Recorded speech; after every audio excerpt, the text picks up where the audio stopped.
Welcome to the Daniel Speaks podcast, where ancient wisdom meets modern ambition. I'm Daniel, and this show is about evolving in all realms, spiritually, financially, mentally, and culturally. Each episode, we dive into ideas that challenge conventional thinking, build conscious wealth, and strengthen your connection to what really matters. Sometimes it's a deep Torah takeaway, sometimes it's a conversation with a top performer in their field, and sometimes it's just me unpacking what's on my mind. If you're someone who wants to grow, think independently, and live with intention, you're in the right place. If you enjoy the show, make sure to follow, share, or leave a review. And most importantly, take what resonates and put it into action. Let's get into it. Today, we're diving into Positive Commandment 17, the King's Torah Scroll. The Torah instructs us in Deuteronomy 17:18, and it shall be when the king sits upon the throne of his kingdom, and he shall write for himself a copy of this Torah. This mitzvah teaches us profound lessons about leadership and responsibility. Even if a king already owns a Torah scroll, upon ascending the throne or taking on new leadership, he must write another one. This act symbolizes a renewed dedication to Torah values as he governs. It's not just about possessing the scroll, it's about recommitting to its principles with every transition. One of these aspects I find powerful here is the concept of starting fresh.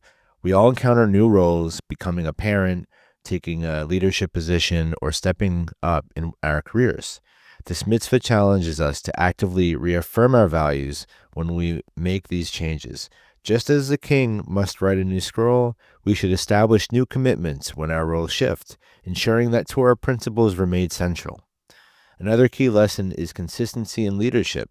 The king's Torah scroll must remain with him throughout his reign, symbolizing a constant connection to divine wisdom. In our lives, while we may not carry a literal scroll, we can create personal declarations of commitments that act as our own guiding principles.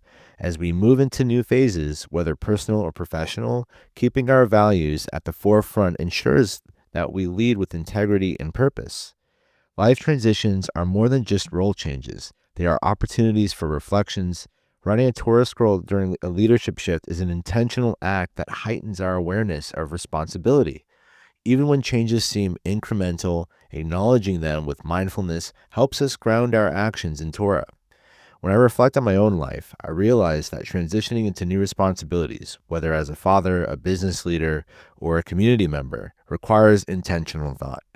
It's not enough to just move forward. We have to consciously align with the values that guide us.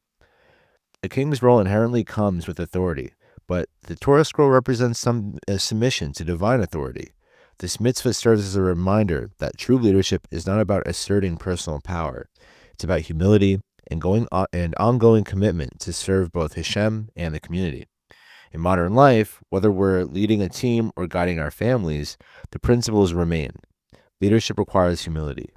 We must never forget that our influence is not purely our own. It's rooted in divine guidance and our commitment to ethical values. A Jewish leader's purpose is dual: to serve Hashem and to lead the people. The Torah scroll symbolizes the balance between these responsibilities. Our power is not absolute. It's conditioned on our alignment with Torah, whether in a professional setting or within the family. This mitzvah teaches us to ground our leadership in service and integrity. How do we put this into practice? Start by creating your own declaration or values when you take on a new role. Whether it's a personal reflection or a written commitment, make it tangible. Revisit it often, just as the king would keep his scroll close. This helps us stay aligned with our core principles, no matter how our circumstances change. Positive Commandment 17 reminds us that leadership is not static. As our roles evolve, so too must our dedication to Torah. Taking the time to reaffirm our values during transitions keeps us grounded and mindful, allowing us to lead with clarity and purpose. By embracing this mindset, we acknowledge that our successes are not purely our own. They are rooted in Hashem's guidance. Let's lead with humility, consistency, and intentional commitment, no matter where life takes us. If this reflection spoke to you, share it with someone walking the same path. Growing happens together, and it starts from within.